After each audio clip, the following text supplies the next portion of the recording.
gente está falando de transtornos psicóticos, então a gente está falando de psicose, né? E para explicar um pouco o que é psicose, eu trouxe algumas definições aí, uma delas é muito clássica, assim, que é relacionada à presença de delírios ou alucinações, além de desorganização do comportamento ou do pensamento ou comportamento catatônico. Brevemente, alucinação, alteração de percepção auditiva, visual, são as mais comuns, né? Auditiva é mais comum do que a visual, mas existem outros tipos de alucinações. Delírios, para resumir bastante a conversa também, é uma crença de conteúdo impossível, que não pode ser modificado através da experiência objetiva, ou seja, o paciente diz estar sendo perseguido por alguém e, de fato, isso é plausível, só que é improvável, e aí você verifica que aquilo é uma realidade que acontece só para ele. E é nesse sentido que a gente entende a psicose. A gente entende a psicose como uma perda do contato com a realidade, ou uma distorção da realidade. É possível que alguém persiga o indivíduo? Claro que é possível, só que muitas vezes isso é pouco provável, e isso é uma experiência individual do paciente, uma visão individual, que não é compartilhada por outras pessoas, né? Isso que vai distinguir a vivência do psicótico da vivência de alguém que não é psicótico. Uma outra forma de a gente entender a psicose também é através de uma transformação de como o indivíduo se dirige ao mundo e às pessoas. Então, assim, tem várias formas da gente olhar para esse fenômeno da psicose, mas eu acho que, assim, a ideia de um descolamento, de uma ruptura com a realidade seria o mais essencial de tudo, assim, tá? Geralmente, esses pacientes não têm insight, eles não têm crítica do transtorno, né, o que vai dificultar ainda mais o tratamento. Eu trouxe aqui um caso clínico para ilustrar um pouco de um transtorno psicótico para vocês, e que vai falar muito sobre como que costuma ser a evolução mais típica dessa condição, né? Então, imaginem vocês um paciente masculino, ele chama LME, 22 anos, ele é estudante de engenharia, e ele foi levado ao atendimento psiquiátrico por uma história de um isolamento social, então ele teve uma mudança comportamental marcante, ele ficou mais isolado, ele ficou ali sem se alimentar durante um mês, a família achou que pudesse ser um quadro depressivo, mas, além disso, ele teve outros comemorativos. Por exemplo, ele começou a não frequentar a faculdade, ele começou a se queixar de humor triste, e posteriormente a isso, então ele ficou um período mais vamos dizer, mais ensimesmado, mais isolado, mais sem energia. Depois de um tempo, ele mudou a sintomatologia para o quê? Sintomas psicóticos. Então, ele começou a dizer que os colegas de turma colocaram um chip no seu notebook, que ele estava sendo rastreado, perseguição cibernética, coisas do gênero, depois que colocaram um chip no cérebro dele, ele ficou paranoico, passou a ter alucinações auditivas, delírios persecutórios, e foi se isolando progressivamente, tá? Esse sim foi a apresentação clínica dele, ele tem um antecedente familiar de esquizofrenia, e antecedentes pessoais, sempre importante perguntar, não teve nada de relevante, assim, além do uso de maconha, que foi uma coisa importante ali na adolescência. Ao exame psíquico, o paciente claramente delirante, né, com alucinações, dando sinais de alucinações auditivas, paranoico, e ao mesmo tempo também com o que a gente chama de sintomas negativos, que é isolamento social e embotamento afetivo. Muito bem, iniciou o tratamento, fez a terapia cognitivo-comportamental, teve uma remissão dos sintomas psicóticos, aí eu pergunto para vocês qual é a hipótese diagnóstica. Eu até ia lançar aqui uma enquete para vocês votarem, mas eu acho que não precisa, tá certo? Assim, acho que é mais para vocês pensarem. Então, eu coloquei aí esquizofrenia catatônica, que é uma hipótese, transtorno esquizofreniforme, que é uma segunda hipótese, transtorno de personalidade esquizoide, bipolar, esquizofrenia, tá? Aí, para dificultar um pouquinho, né, acho que bipolar todo mundo conseguiria arriscar, mas ficaria aí com essas dúvidas. Né? Será que é uma esquizofrenia catatônica? O que é isso? É transtorno esquizofreniforme? O que é isso? É personalidade ou esquizofrenia? Esse é um caso típico de esquizofrenia, tá certo? Isso aí para responder a hipótese, para responder a enquete.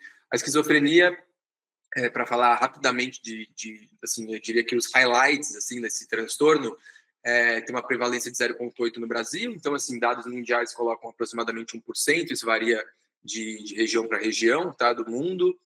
Sabidamente, uma doença crônica, recorrente, que não costuma remitir completamente, ela é uma das principais causas de incapacidade no planeta, né, assim, principalmente em jovens.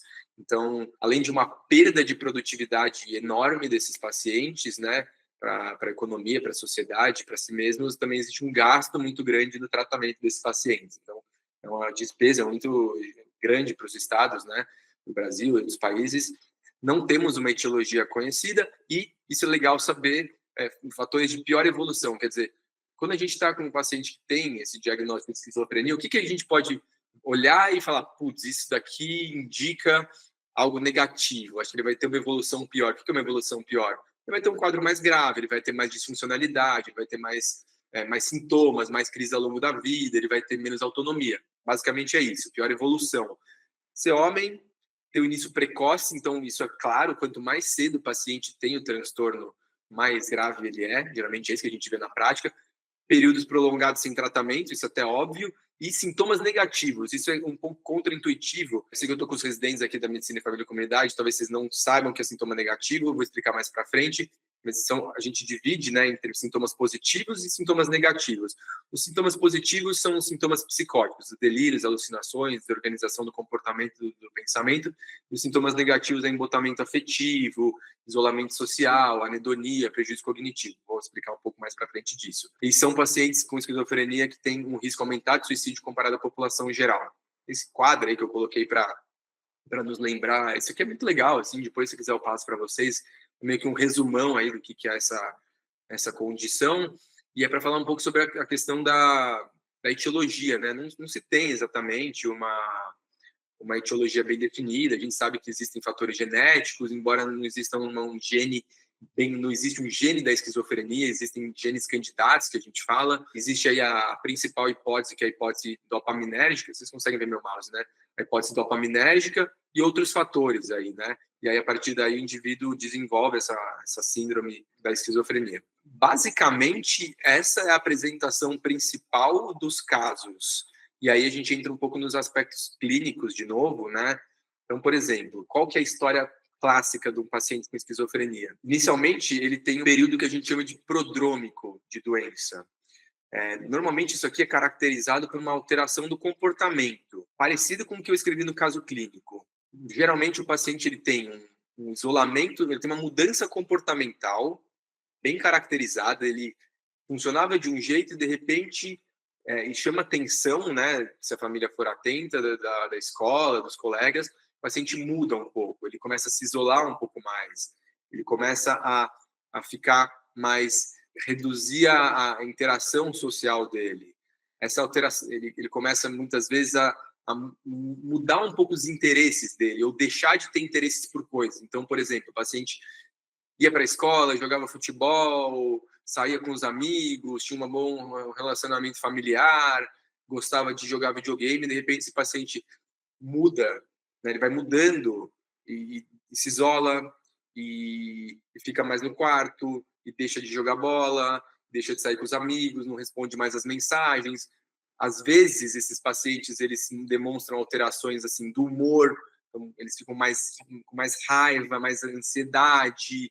Assim, são quadros heterogêneos, tá certo? Eles não vão ter sempre as mesmas características, mas o que marca aí é, de fato, uma mudança comportamental que pode durar meses, semanas, e pode ser muito leve, pode ser moderado. Então, a ideia é isso, né? O que fica muito difícil de muitas vezes, não só de você identificar e saber o que é naquele momento, naquele recorte transversal que você faz ali diante do paciente, e a família te traz esse relato, mas posteriormente também isso é muito difícil, porque como é que você vai saber se isso é um pródromo de esquizofrenia ou se isso é um quadro depressivo? Porque é muito parecido, inclusive. Inclusive, às vezes o paciente pode até ter alteração do humor, só que a depressão é diferente. A depressão ela vai ter uma alteração mais marcante do humor, tá certo? Ele vai ficar mais triste, mais para baixo, mais choroso, mais sem energia, tá certo? Ele vai ter esses outros comemorativos, assim. O que é muito desafiador, tá? De discernir na prática. Então, quando a gente for pensar nessa possibilidade de um diagnóstico de esquizofrenia, a gente precisa investigar como foi esse período prodrômico, se ele for claro ou não. Ou quando você tiver diante de um quadro agudo, pensar, será que isso é uma depressão? Será que esse paciente tem fatores de risco para esquizofrenia? Será que ele não está abrindo um quadro? Como é que é abrir o quadro, né? Então, é o que a gente fala de sintomas positivos. É o que mais chama atenção, né?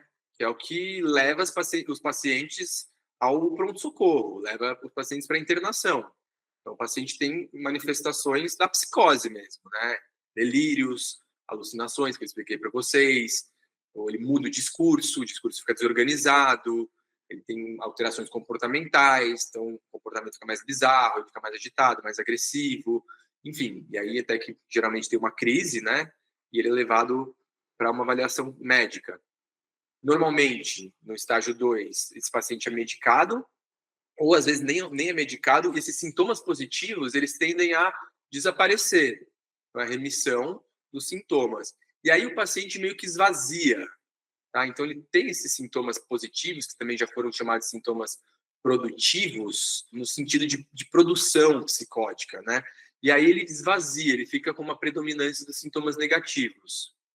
Então você vai ver um paciente que não tem uma modulação muito grande do afeto, um paciente que fica desinteressado, perde o prazer pelas coisas. Então, ele tem um esvaziamento. E aí, é o que a gente chama de psicose crônica. Claro que ele pode voltar a ter sintomas positivos, ele pode permanecer com um sintoma positivo que nem sempre desaparece totalmente, como os delírios, né?